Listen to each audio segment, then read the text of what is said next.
Joining us now, as he does on Thursdays, the national sports editor of the Daily Hive and their Offside Sports vertical. It is Rob the Hockey Guy, Rob Williams here with Sekeres and Price. How we doing?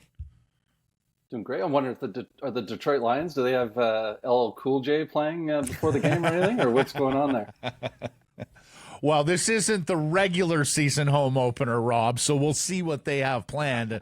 I would think, with Motown there, they have a selection of people that they could bring to the game. But, yeah, the first time in many, many years, the Detroit Lions have expectations and may well be I think they may have lost the numbers of anybody in the music scene there. There's teams that are like selling out open practices in the NFL right now. Like geez, says something about the popularity of your league when you can do that. Did you guys see that the Hall of Fame game, the preseason kickoff game every year for the league, this year's game did better than like NBA playoff games, Stanley Cup finals? Like, there is a huge appetite for the National Football League. And part of it, Rob, is that it goes away long enough for people to miss it. Like, it happens every year. Camps start in July, and by that August long weekend, I've got people wanting to talk to me about the NFL, people salivating for the start of the National Football League season in September. And it's really, we shouldn't have to give them credit for this, guys, because it is a punishing game, and you couldn't elongate the schedule anything more than they have already done. They're going to try for 18, Blake, but yes, I hear you. But, the fact that, it hasn't been stretched to like a magnificent level, it speaks to their knowledge that you just can't. You couldn't possibly. But I think you're right, and this comes at the same time that the World Football Leagues, and we're talking soccer at this point, are all coming back together, and it feels like they just handed out their hardware. Yeah, soccer off seasons are the shortest. Like 7 weeks. Yeah. Yeah, like MLS Cup gets well, I guess they've changed it a little bit now, but it seemed like it wasn't an MLS Cup would get handed out in December, and in January the Whitecaps would report for a training camp. Yeah, December 15th, I think, was one of the leagues. It was one of the MLS Cups. I mean, it was crazy. But yeah, such is life. Rob, I understand the JT Miller interview caught your ear this week as well. What specifically did you highlight from that appearance with Cam and Strick? Well, speaking of waiting for something to return, I feel like we're in the dog days of the hockey season right now, just waiting for any kind of news. And JT Miller gave us a gift with one heck of an interview, I thought, on the Cam and Strick podcast. And you got to hand it to JT. He's unapologetically himself, isn't he? I thought. I mean, the first thing I sort of latched onto was the fact he's getting chirped by all of his teammates for living in West Van. I don't know why I thought that was funny, but I thought it was kind of a fun part of the interview, and a lot of people responded to me with like, didn't a lot of players used to live in West Van? It's like a lot of wealthy people in our city gravitate to West Vancouver. A lot of wealthy players on the Canucks. Todd Bertuzzi, I know, used to live in West Vancouver, but no longer apparently. It's just JT, and I guess is it the Lionsgate Bridge traffic? Is Blake, you'd know better than me? Is that just way worse than it used to be?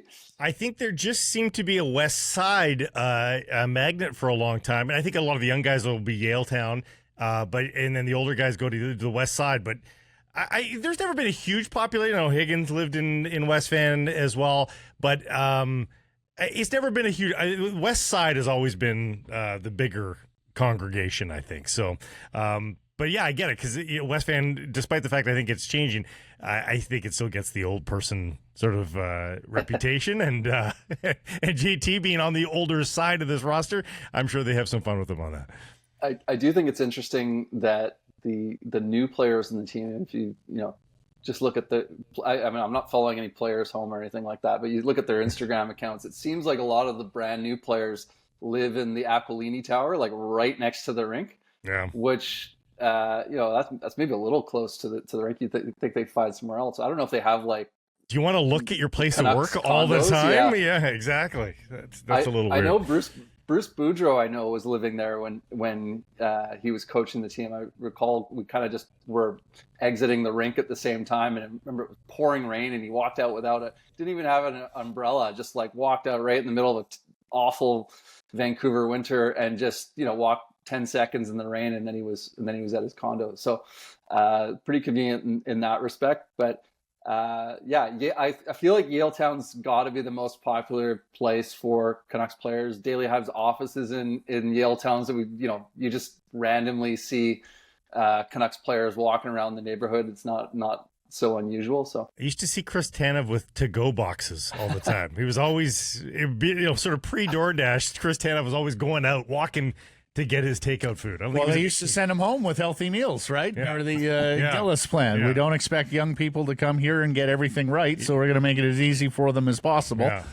Tanev was of that generation. Our Bulldog poll question caught your eye yesterday as well, Rob. We asked if JT Miller, is he one of your favorite Canucks? And got very split voting throughout the day. Yeah, fabulous job, guys, on this. That's like sports talk radio, sports talk podcasting genius here when you get it that close to 50%. Well, Rob, let me tell you, when we'll take people behind the curtain here. We have a little bit of a powwow on a poll question. I mean, it doesn't go to a half an hour, but we talk for 5 or 10 minutes about what the poll question. So we were beating around the JT Miller bush, and then I was like, how about we just ask people if they like him? And it was as simple as that, and it went right down the middle.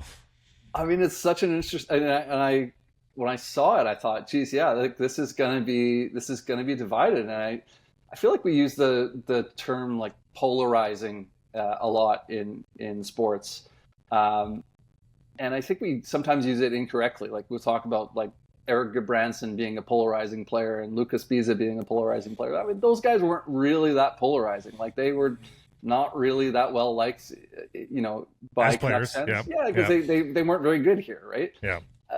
JT Miller, there's so much good. There's so much that you like. And then there's the other side of the coin. And I think what we see with JT Miller would be so much different if he was surrounded with a winning team. I was just going to say this. This would be completely different.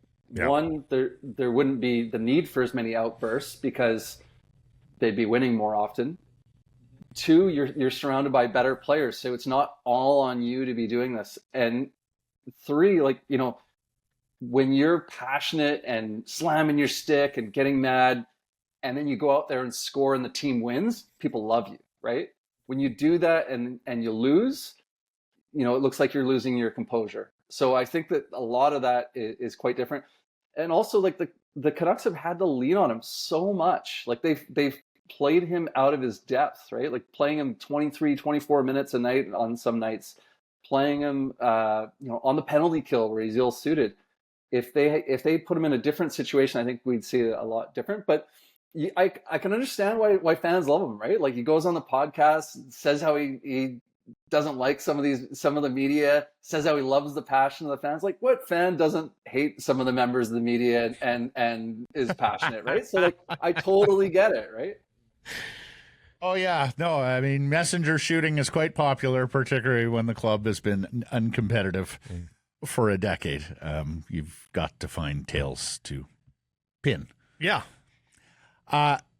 Brandon Sutter, talk about a good news story that a lot of people, I would think, non-polarizing story that 100% of Canucks Nation can get behind. Brandon Sutter is healthy enough again to try and restart his National Hockey League career. Sounds like he's getting a PTO in Edmonton.